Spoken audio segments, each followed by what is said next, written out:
Welcome back in Askew Crew. It's awesome to have you here today for the preseason power rankings. My goal is to make one of these every single week throughout the season, and it's going to be really busy. So let's test this one out here today. I'm going to start at 32 and work my way up to the number one team in the power rankings, in my opinion. There may be some opinions here that you absolutely disagree with. Let me know down in the comments below. But it's preseason, so these are going to constantly move as the season goes on, and I'm going to try my best to be really accurate with the actual power rankings. Starting at number 32. I'm so sorry, Liz. This is a team that I wish was not bad, but I think is going to be one of the worst teams this year, the Miami Dolphins. Now, losing Tua Tagovailoa can be seen by many as a gigantic upgrade. At the same time, who knows how Malik Willis will perform as a full-time starting quarterback. I have hope that he will be a really good quarterback. And of course, Devon Achane still in the backfield for the Dolphins. But after losing receivers like Tyreek Hill and Jalen Waddle and having a new head coach, I'm just not quite sure how well this team is going to perform in the first year with this whole new system. Again, I don't want them to be last. I want them to be better than last, and I hope that I am wrong. But right now, I have to put them at 32. At 31, we've got the Cleveland Browns. Say what you will about their new coach. He's a defensive-minded guy from the Baltimore Ravens, but he's also a guy that I don't have much faith in as a head coach, especially since he's heading to a place where it's notoriously the killer of careers for not only quarterbacks,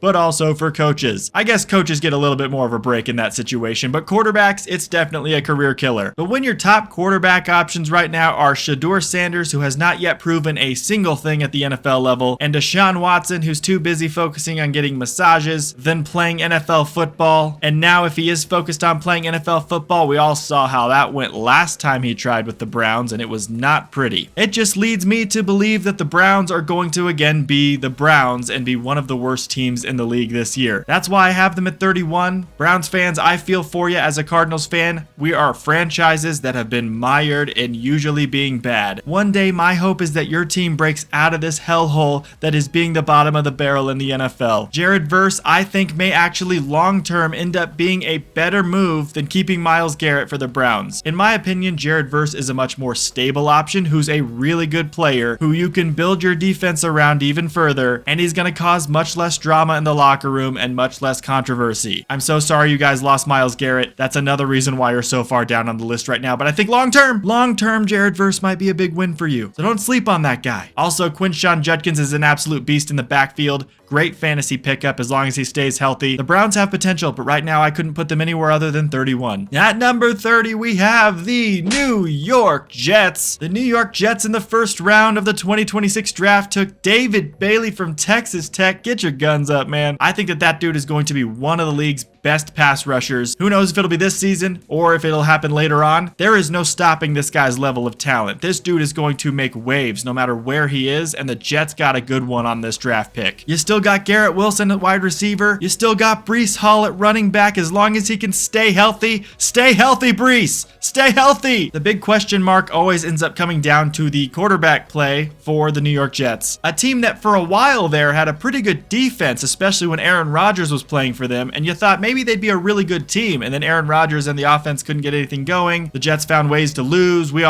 went through that. We saw how the Jets were finding ways to lose. I'm not sure how Geno Smith is going to play at quarterback. He didn't do that great last year for the Vegas Raiders, so I'm very concerned about the Jets this year. I think they have a lot of places to build upon, and I have to put them at 30. At number 29, and this is quite a reach. I understand that this may be quite a reach. If it happens to be that I'm completely wrong about this team, I will admit that I'm completely wrong and we'll move them up higher. I actually had them way higher in the power ranking until I saw their first preseason game. The Atlanta Falcons at 29. I know, calm down. Everybody calm down. This has the ability to change big time if for some reason they prove me wrong. But I just watched the Falcons get absolutely dominated in preseason week 1 by the Broncos, and Tua didn't make me feel Tua confident. He went 3 for 5 with 22 yards. He also had 1 carry for 0 yards. He's projected to be the starter. I watched him too long in Miami to have any faith in his ability to be a successful starter in the NFL. I think Michael Penix is a better player than Tua Tagovailoa at quarterback. I even think right now he's a better quarterback than Tua, but that's not saying too much considering that Tua is not that great of a starting quarterback in the NFL. The Dolphins dealt with that all last season, and now they're very happy that he's no longer there. I think Malik Willis is a better quarterback than Tua. I think Falcons fans are in for a really rough season if their quarterback play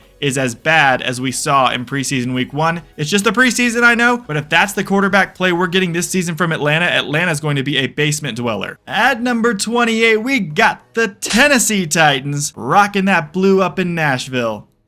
Why did I say that? The Titans had a rough season last year, and my Cardinals were lucky enough to be able to hand them the most embarrassing loss of our franchise's history and their first win of last season in week 5. And it was the end of Kyler Murray's time in Arizona because we benched him after that and called it an injury. But nonetheless, that's not what we're worried about right now. We're talking about the Titans, who had a really rough year last year in Cam Ward's rookie season. The Titans had the 4th pick in the first round this year, and instead of taking one of the surefire studs that was available at that position, they reached up to get a wide receiver, Carnell Tate, which to me was one of the worst decisions of the first round. Now, this guy could end up being an amazing wide receiver, but to me, this was one of the biggest blown picks of the first round, in my opinion, with all of the amazing talent that was available at the time. Now, I like Robert Saleh as a coach. I really do. I think his teams always end up having great defenses and that they're always scrappy and are able to win basically anything that they do if they put their minds to it. At the same time, I don't think it's going to happen all at once here, and if it's anything like the Jets, it won't happen at all. The Titans did not add enough in free agency or in the draft to make them a contender or make them better than where I've put them right now. At number 27, we have the Las Vegas Raiders, and this is going to be a controversial pick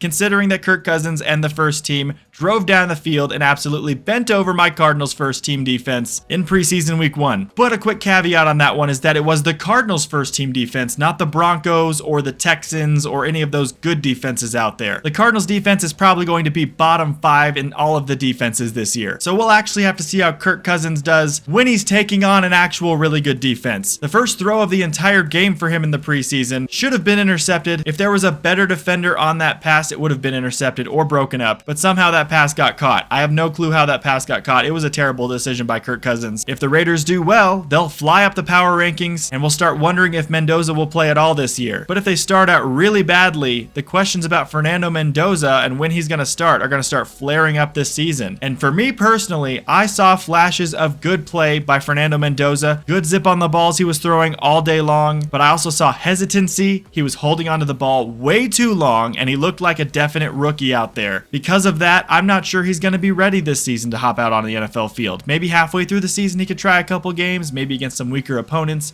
maybe near the end of the season as well. I just don't think the Raiders are going to put all of it together this season to end up making themselves a contender for a playoff spot. At number 26, we have the Washington Commanders, who a couple years ago made it to the wild card and all of a sudden did all this exciting stuff, and we thought, hey, Jaden Daniels, he's really good. The Commanders are back, baby. And then last season happened and he got hurt, and then he came back and then he got hurt again, and then they were using their second, third, and fourth running backs for the rest of the season. Now, I was thinking that maybe the Commanders could be good again this season. That is until the major injury to Laramie Tunsil that has ruled him out for the entire season. That's a gigantic blow. You need your offensive tackles, especially when they're as good as Tunsil is. And now you got Jaden Daniels saying he's the best LSU quarterback of all time and all that other drama going on. And I just don't think the Commanders are going to be that good this year. So sorry, Commanders fans, I have you down pretty low right now. At number 25, because I had to put them low. I love them so much with my deepest heart and soul, but I had to put them low, and I had to put them low enough that it was still respectful enough so that you guys wouldn't get pissed off at me for being like, why are they so high? You're so biased. Why is this team so high? At 25, I got the Arizona Cardinals. They're going to prove a lot of people wrong this year with their offense. Their defense, not so much, but their offense, absolutely. Every single person and every single pundit and every single news show and every single sports talk show and every single channel and every single YouTuber has put the Cardinals at 32 this year in their power rankings. The Cardinals may not be that good this year, but they are not the 32nd ranked team in the league. Just take a look at the offensive firepower we have this year. At tight end, we have Trey McBride, the best tight end in the National Football League. At wide receiver, we have wide receiver 1, Michael Wilson, coming off of his first 1,000-yard receiving season. He absolutely popped off in the last half of the season. Whenever Jacoby Brissett came in, he was a completely different guy. He looks like wide receiver 1, and he looks like an absolute boss. At wide receiver 2, we have Marvin Harrison Jr., who had a fantastic grab in week 1 against the Raiders in the corner of the end zone. Great route run by him. He actually caught the football. Hopefully that's a sign of things to come. We have an amazing new rookie in Reggie Virgil. We added Kendrick Bourne, who's a really good receiver from the San Francisco 49ers last year. He's now wide receiver 3. We have Jeremiah Love, Tyler Algier and James Conner as our 1-2-3 running back punch. Trey Benson's a pretty capable running back too, and he's our practice squad guy. And Jacoby Brissett, believe it or not, puts up a heck ton of stats. And he threw an absolute dime to MHJ in preseason week 1. So if you think the Cardinals are just going to just roll over after we lost 7 games last season with a dysfunctional coaching staff and a bunch of injuries, actually one of the most injuries from any NFL team throughout the NFL season last year, and we lost 7 games by less than 1 possession, and you think we're just going to roll over and be 32nd ranked in the NFL? Are you crazy? Absolutely not. I got the Cardinals at 25 to be respectful to everybody, but don't be surprised if they pull off a couple upsets this season. And with how Carson Beck looked in that first Hall of Fame game, I have some real confidence that he's the quarterback of our future, and we're not going to be drafting a quarterback in 2027. Now, on the other side of the football, the defense looks terrible. We have absolutely no depth. If any single player gets injured, we're going to be a terrible defense this year. And I think we could be a terrible defense even if no one gets injured. That drive the Raiders did against us last week just looked like they carved through us like warm butter. Also, our 4th round draft pick, Caleb Proctor, got injured. Our 3rd round draft pick, Carson Beck, has a bit of a rib injury right now, but they're saying it's not serious. Our 2nd round offensive right guard is out for the season basically now with a torn MCL. And Jeremiah Love has a high ankle sprain as our number 1 draft pick. Also, our 1st round draft pick from last year, Walter Nolan, who was hurt basically all of last season, but when he wasn't hurt, made really amazing plays for about 6 games. He's also been dealing with injuries on and off, so our depth on defense is completely shot. We're going to have to rely on outscoring our opponents, which is going to help us win a few games this year. I'd say maybe 6 or 7 max as the ceiling, but that would still be a shocker to all of the people who rated my Cardinals at number 32, and deservedly so. We are better than pretty much every single team I put below us right now on this list. And you can stick that feather in your cap because it's not going to change once the season starts. Sorry I talked a little longer about the Cardinals, but obviously I know a little bit more about them, so I had to rant for a second there. And I have real confidence that we won't make the playoffs, but that we're going to surprise some people this season. Guys, I'm coming to you live from my smart fridge camera to let you know that I've been editing / filming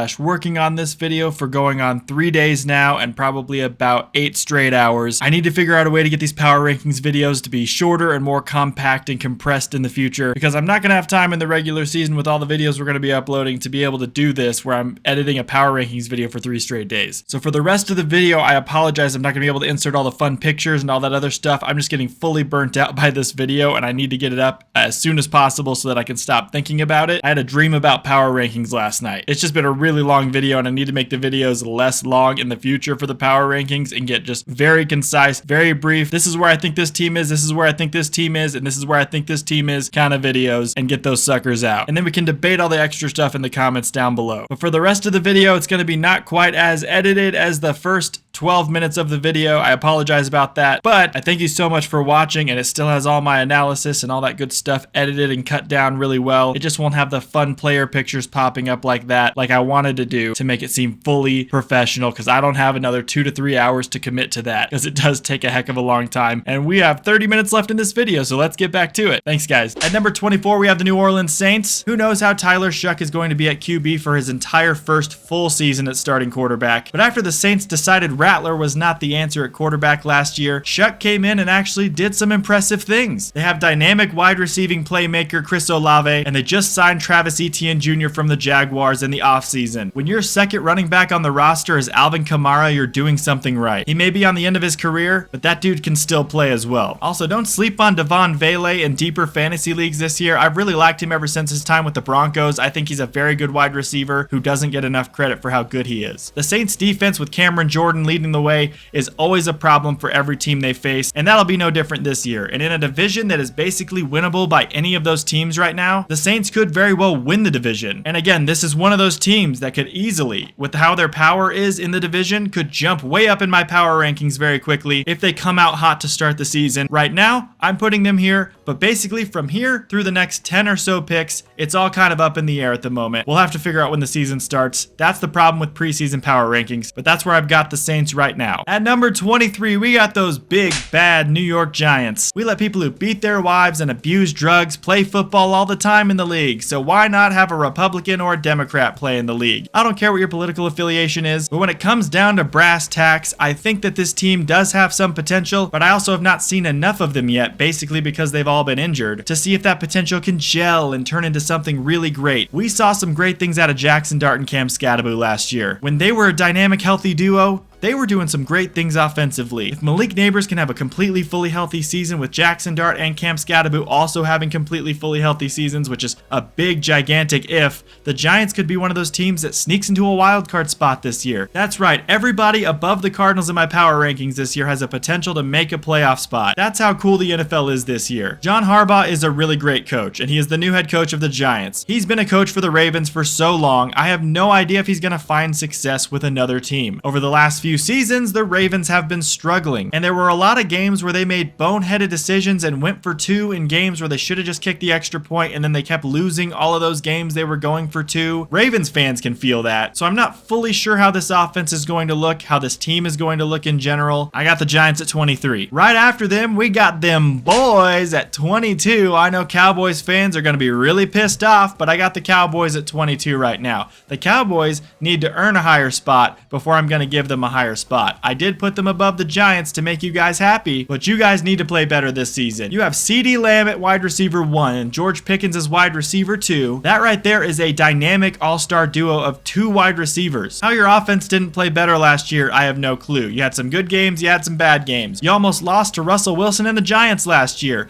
The biggest glaring hole is that defense that lost Micah Parsons in the offseason last year. Right before the season started, the Green Bay Packers scooped him up. And yes, I believe the Dallas Cowboys have to prove to me right now that Dak Prescott and that team is going to be better this season. Javonte Williams showed that he was a capable running back. We saw flashes when he was with the Denver Broncos. He had a pretty good year last year with the Dallas Cowboys. Hopefully he can replicate that and do it once again and stay healthy. This might be a make it or break it year for Dak Prescott. Now the Cowboys have him locked down through 2028, but if he plays terrible this year, they may not wait around to get rid of Dak. He could end up being in potential trade talks if things don't go well. They could just outright buy out his contract and release him, similar to Kyler Murray with the Arizona Cardinals. They're paying him so much money to play with the Vikings right now. So this is, in my opinion, a make it or break it year for Dak Prescott and the Cowboys. So we're going to see if they prove that they should be higher on this list, but right now I got them at 22. At 21, we've got the most middle of the road team in the entire NFL, the Pittsburgh Steelers. If we're thinking about it that way, I probably should have put them at number 16. Of course, you always have the threat of TJ Watt on defense, and Aaron Rodgers is always a quarterback who can put up some flashy plays even in his older age now. Dude's basically Gandalf the Grey at this point. I just don't see the Steelers being any more than a 9-8 or an 8-9 team like they are every single year. So we'll have to see what happens with the Steelers this season. And Mike McCarthy is the most middle of the road coach that you could have ever signed after getting rid of Mike Tomlin. You might as well have kept Mike Tomlin because you know you're going to get a consistently pretty decent team. With Mike McCarthy,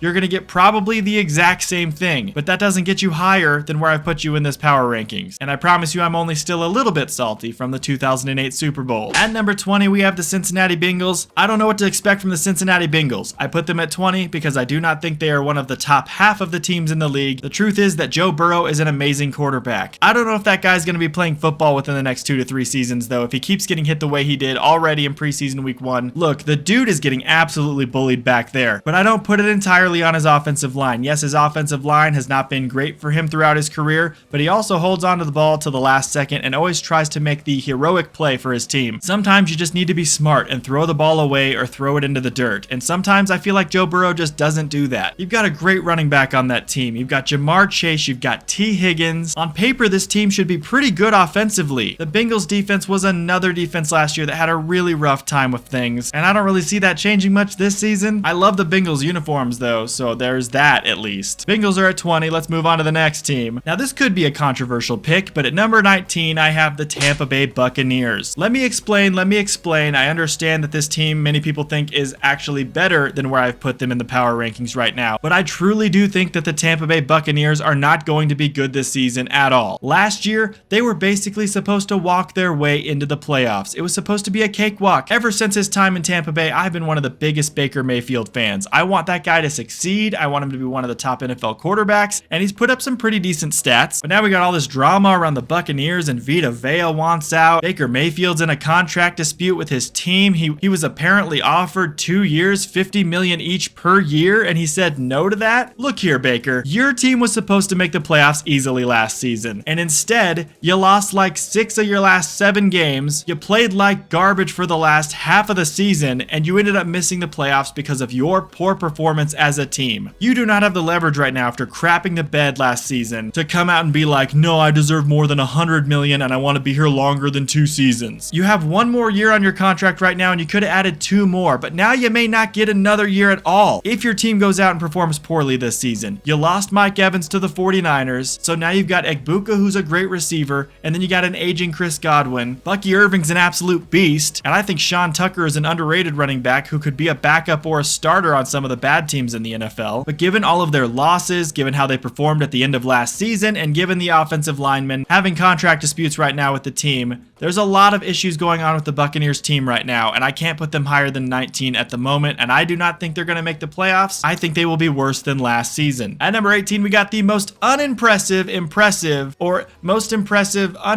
team of all time, the Jacksonville Jaguars, where the quarterback Trevor Lawrence fell down, then got back up, and then won the game for them against the Kansas City Chiefs. Though the Chiefs did have a down season, that was still a big win at the time. They drafted Travis Hunter first round in the NFL draft last year, and the dude ended up making a couple good catches and then getting hurt. That was my big concern for him. He is so freaking tiny that there was no way he wasn't going to get injured last season, and I feel like he's just going to keep getting hurt, and he's a very impressive wide receiver who can make amazing flashy catches at the college level and maybe 1 or 2 at the NFL level, but is never going to stay healthy enough to be able to actually help your team at the NFL level do anything. The Jaguars always hang around. They're always scrappy. They can always win a game over here and a game over there. And they had a great season last year, and I'm not taking anything away from them. And again, they have the potential to shoot upwards in the power rankings if they prove me wrong. But it seems like when they get the opportunity to finally take that next step as a franchise, to be that team that's going to actually be considered every year one of those really good teams, they don't do that. So I hope that they'll prove to me in the first few weeks of the season again this year why I am wrong and why I need to move them higher in the power rankings. We now move on to the Indianapolis Colts. The Indianapolis Colts looked like they were the best team in the AFC last year before Daniel Jones got injured, and my hope is that they'll get back to form and start playing well once again this season. Who knows how Jonathan Taylor is going to perform this year, but he's always a beast when he plays on the field. Pierce is a good receiver, and they've also got that stud of a young tight end. But the quarterback play for this team is going to determine whether they're in the top half of the league or the bottom half of the league. At number 16, I have a very controversial pick. I have a pick that I'm going to do as a hot take of sorts, because this is just my personal opinion on how I think this team is going to do. Do I want this team to do that badly? No. Do I think, based on what I was looking at over the past season, that this team could potentially end up being in this position? Yes. And I'm super sorry, everybody who likes this team that watches my channel. I'm gonna go ahead and say it. At number 16 right now, I have the Green Bay Packers. Yes, Packers fans, I just don't have that much faith in your team right now. I don't think you're a bad team. I do think you're a good team. I think the NFC North is gonna be one of the toughest divisions to win this season, just like it was last season. Those Chicago Bears are coming off of a massively good season. Who knows if they'll be able to replicate that again? But then you have the Lions as well, who are super strong offensively and defensively. And now the newly minted Minnesota Vikings under Kyler Murray. The Bears knocked the Packers out of the playoffs last year. The Packers found themselves skidding their way into the playoffs because of an injury to Jordan Love, and when Jordan Love was playing, he either was popping off or he was not playing that well. You've got the issues going on with Josh Jacobs right now. Who knows if he's going to be able to play with the team, but it's going to be a real big key for the Packers to get Golden involved in the offense, because he was not involved nearly enough last year as a rookie. Also trying to keep a couple offensive pieces healthy that kept getting injured last year, like Christian Watson. The Packers defense lost Quay Walker to the Raiders, and hopefully Micah Parsons can stop snapping feet picks for a second and actually be able to stay healthy this year on the football field to be able to help that Packers defense out. Look, I could be completely wrong about this and the Pack ends up winning the entire division, but right now I actually have them in last place in the power rankings. I haven't gone to another NFC North team yet. The team right next to them, giving me the next least amount of confidence, is the Minnesota Vikings. I put them at 15 right alongside the Packers because it is my actual opinion that I think these two will be competing for the 3rd and 4th spot in that division this season. Unless the Lions do something remarkably bad or the Bears return to their form that they were before last season, I do feel like that the Vikings and Packers are going to be competing for the final wildcard spot in the NFC, and one of those two teams is going to get it and the other one's going to be on the outside looking in the bubble. Now the Vikings were claiming they had a quarterback battle with Kyler Murray and JJ McCarthy, but who knows if that was true or if it was false. Everyone felt like Kyler Murray, coming from Arizona, you're basically paying him nothing because the Cardinals are paying for pretty much his entire salary this year, that he was probably going to win the starting job. He's also more athletic, he has more experience in the NFL, and he was acting like a veteran when being interviewed about the quarterback battle between him and JJ. And JJ seemed to be a little bit salty. JJ couldn't handle the heat, so he probably should get out of the kitchen. I feel like the Vikings ceiling is going to go as far as Kyler Murray is tall. And in my opinion, I don't think that that's very tall because he's obviously my height. I'm already 5'10". Kyler Murray is pretty much 5'10". I bet you he's actually shorter and they just pumped up his stats a little bit to say 5'11". I'm basically 5'11". That guy's shorter than me. Here's the problem with Kyler Murray, guys. He rolls out left and right to be able to complete passes. He cannot just look over his offensive line and then step up and throw a pass down the middle of the field. Balls get batted down all the time. This dude does not stand in the pocket whatsoever. You are getting a scrambling, backyard football style quarterback. And that can be good for really flashy, amazing plays. That can help you even win some games, but it's also not going to deliver you into the playoffs to be able to win anything substantial. And unfortunately for Vikings fans, right now I do have the Vikings at 15, one spot above the Packers, but I do think that Justin Jefferson is going to feast a little bit better with Kyler Murray instead of JJ McCarthy. At number 14, we got a team that turned a lot of heads last season, snuck their way into the playoffs, and then almost defeated the Rams in the wild card round. We have the Carolina Panthers. Bryce Young has looked better each and every year. He has grown into a better and better quarterback each year, and if he does that again, watch out for the Panthers. They are a scrappy, tough,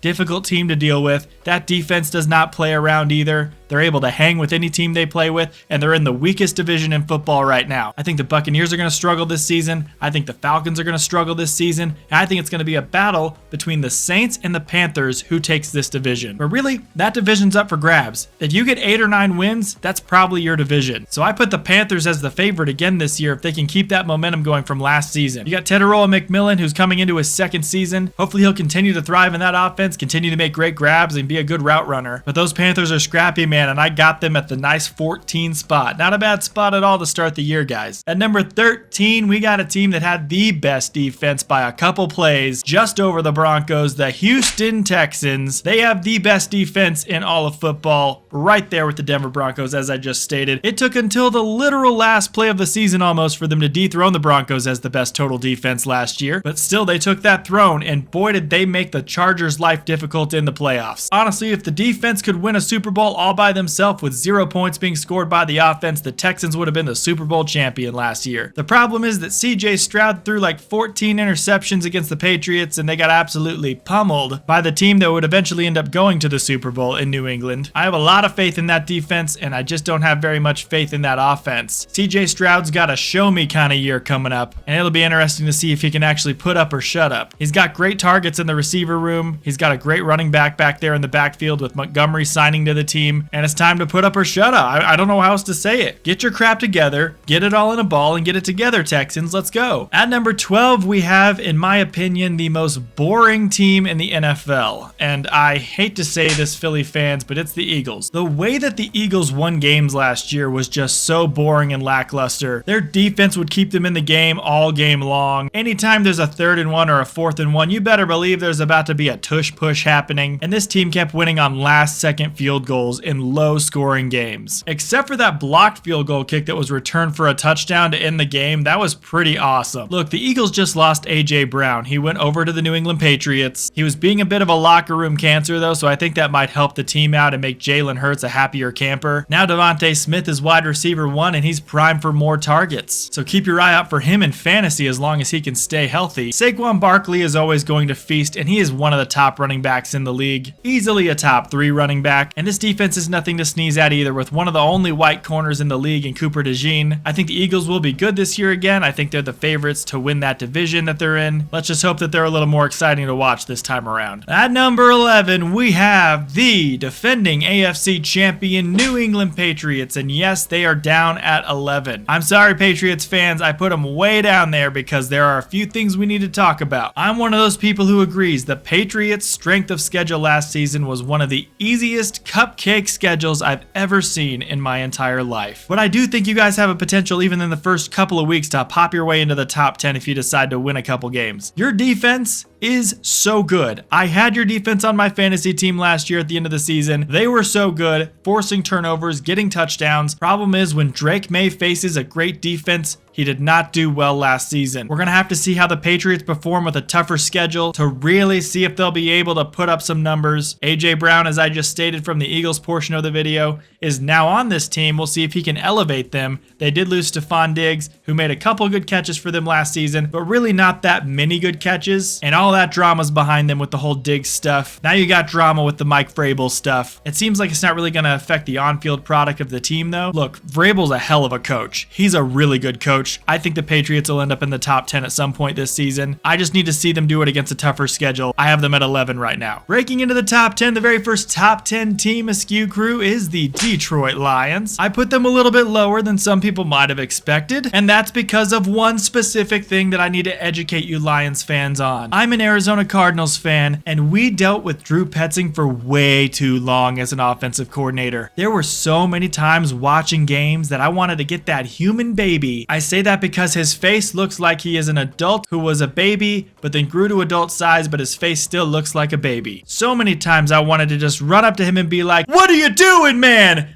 Get your head out of your ass and call a normal play!" But other than that, I thought he was a perfectly below average offensive coordinator. Now he's the Detroit Lions offensive coordinator. Just in the first couple preseason games under Mike LaFleur and a vanilla offense, I am way more excited about the Mike LaFleur offense. And even though Nathaniel Hackett is our offensive coordinator, he's not calling plays. So I'm much more excited about this Mike LaFleur offense than this Drew Petzing offense that I'm possibly going to see from the Lions this season. And the Lions underperformed a lot last year, and they know they can do better than that. I just don't know if they can do better than that with this new offensive coordinator. But on paper, they have a top 5 defense and a top 5 offense, and they should be able to put up some numbers and perform if they play to their potential. At number 9, we've got a new looking Baltimore Ravens team. The Baltimore Ravens and Lamar Jackson are always going to be flashy. They're always going to be one of those teams where the quarterback is running all over the place like Kyler Murray, but in like a better way. Lamar is one of the most interesting and talented and fun quarterbacks to watch in the NFL. And he got Derrick Henry. Granted, he is getting a lot older now for a running back. Still able to run the ball with some force and some talent. Hopefully they can get a couple more years out of him. Look, the Ravens are always good. It's just a matter of how good are they going to be. But now that they have a new coaching staff, maybe they won't go for 2 every single time they have a chance to win the game or tie the game. And maybe they'll make smarter decisions to help their team win games. Oh, I flubbed my words. This is a long video. Okay. But I got Baltimore at 9. I really don't know much about the Ravens. I just know that they're really good all the time. And it just seemed fitting to put them at 9. We'll see how they play in week 1. At number 8,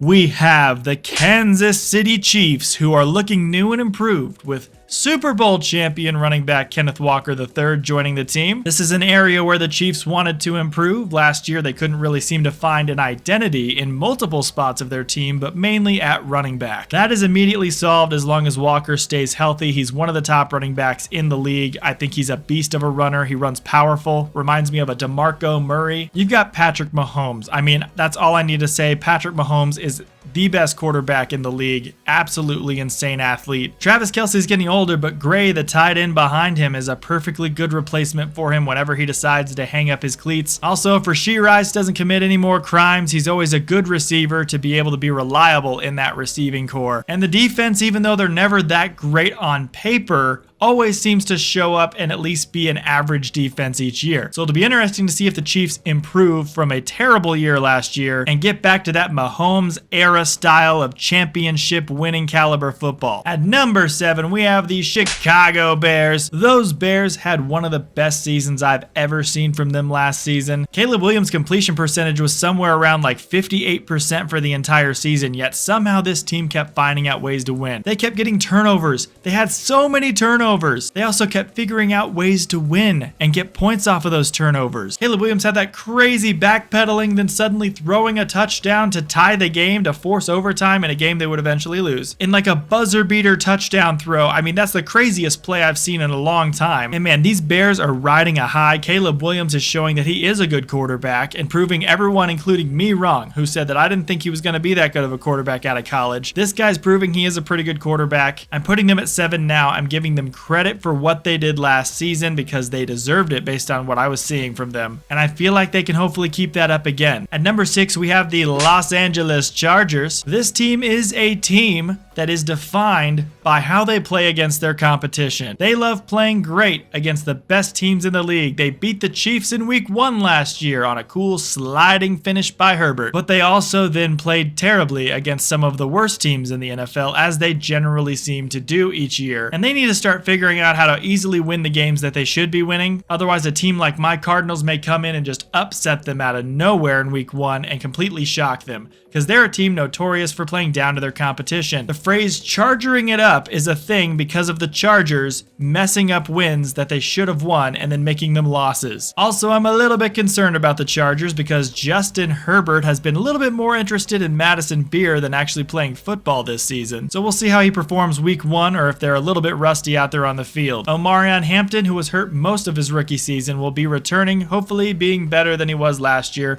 when he led my fantasy team to a next to last place finish. I trusted you, and you let me down, man. Maybe a Mike McDaniel-led offense is going to be more explosive and interesting than the offense that we saw last season. Other than that, I think the Chargers will be a very good team. I just think that they'll be competing with the Broncos to see who gets first place in that division, unless the Chiefs come back roaring back with like another Super Bowl run out of nowhere. At number 5, we have our second NFC West team, the San Francisco 49ers. The NFC West is the toughest, strongest division in all of football, and all 3 of the teams at the top of that division could have won the Super Bowl last year. The 49ers are the 3rd best of those teams. They were riddled with injuries just like the Cardinals last season, except they figured out how to win when they were hurt, unlike the Cardinals. With Brock Purdy, Christian McCaffrey, George Kittle, all of the injuries on defense coming back, other than Ricky Pearsall, who is already going to miss this season with a season-ending PCL surgery, this team looks like they are raring and ready to go. If they can make sure that they avoid injuries this season, I think that they're going to be one of the most powerful teams in the league, and they'll end up in a wild card spot, because even if they are amazing this year, winning 11 or 12 games, they're still going to have to be nearly perfect to beat the Seahawks and Rams in that division. At number 4, we have the good old Buffalo Bills, who built a new stadium, and that new stadium blocks the view of about 600 of their loyal fans. Fans walking all over the stadium realized that so many seats were obscured by either gigantic panes of glass or gigantic concrete blocks. Now, what on earth is going on here? When your upper deck is as steep as the Bills Stadium's upper deck is, you then have to put in other safety precautions like giant handrails and big, gigantic, thick panes of glass. The problem is, when it gets really cold outside, those suckers are going to look like ice cubes, and no one's going to be able to see through those things. So they better be selling those seats for $10 a pop, because that is not a good viewing experience whatsoever. As far as the actual team goes, though, Josh Allen is one of the most fun to watch and amazing quarterbacks in the league, as long as he's not fumbling the football away to the Broncos in an important divisional round game. It feels like the Bills each year are just so close to glory, and then it slips right out of their fingertips, and I feel like their window might have been closed already, but maybe they can open it back up. They have a great running back in Cook. They have guys like Shakir and Coleman and the wide receiver room. The question is, will that defense be able to stand up against some of the best teams in the league, or will they let them outscore their offense? But the Bills will win their division most likely, and they will be one of the top teams in the AFC. The problem is, at number 3, we have the Denver Broncos, who I think will be the number 1 team in the AFC this season. They only got better compared to the Bills and the teams around them in the AFC. They improved in free agency. They improved really big time in the draft. This team was already a team that, with Bo Nix, I think goes to the Super Bowl and then competes for it. I don't know if they win it, but they're at least in the Super Bowl competing against the Seahawks to see who wins it. The problem is, we were never able to find out because Bo Nix broke his ankle on essentially the last play of the game against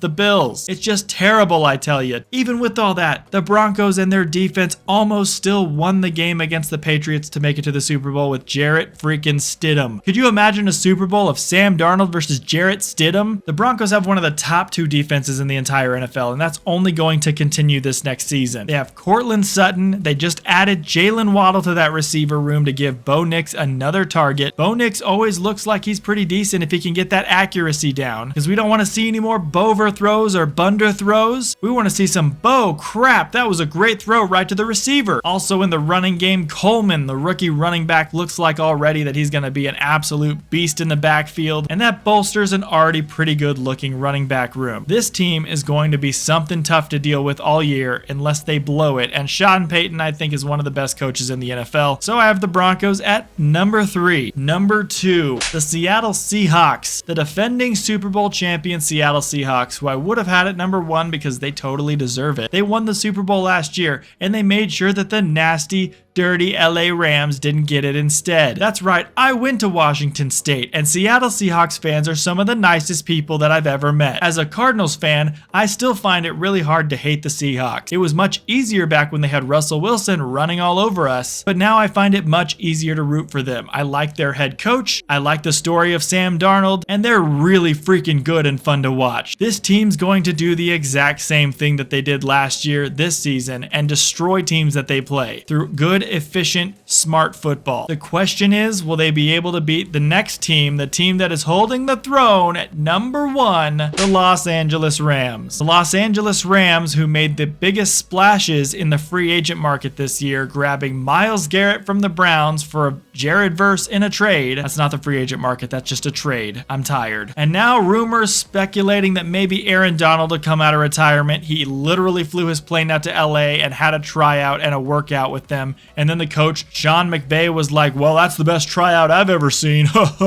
If Aaron Donald and Myles Garrett unite forces on that D-line, that team that barely missed the Super Bowl last year is going to have all they need to make it to the Super Bowl this year. I have them in number 1 because their offense is still going to be explosive with Matthew Stafford and Puka Nacua. Even Kyron Williams is a dangerous looking running back in that Sean McVay scheme. And now with a D-line like that, this team is absolutely no joke. And I hate to put the Rams at number 1, and I hope I have a reason throughout the season to not have them at number 1. But right now, your Super Bowl favorite and number 1 team in the power rankings is definitely the Los Angeles Rams. If it wasn't for the Myles Garrett trade, I would have had them at 2, and I would have had the Seahawks at 1. There's all your power rankings. It was a very long video. I did this over the span of the entire day. I went to work. After I did the first half of the video, I came back and started on the Colts and did the rest of the video. I'm actually pretty dang impressed at my knowledge of football. I didn't think I had that much knowledge of every single team in the NFL. There's only like 2 or 3 teams I don't know that much about. I just like saying Jaguar. But let me know what you think of my first ever power rankings down in the comments down below. Commenting and liking and subscribing helps get more engagement to the people of the NFL sphere and helps them be able to watch this video and be able to react with all of the takes saying how stupid and horrible my picks were. Go ahead and let your friends know about this video in the comments below. Subscribe to join the Askew crew. Become a member for $2 or one of the other tiers to help support the channel during our live streams of every primetime game and all day Sunday and every Cardinals game. You will be able to do the fun emotes in the chat, and you'll also know that you're supporting what we're growing here. Really appreciate you so much for watching. Hope you have a fantastic rest of your day or night or 4 a.m. or whatever the heck you're doing right now. We'll see you very soon in the next one. Until then, have a great day. Say goodbye, Derek. And bye-bye.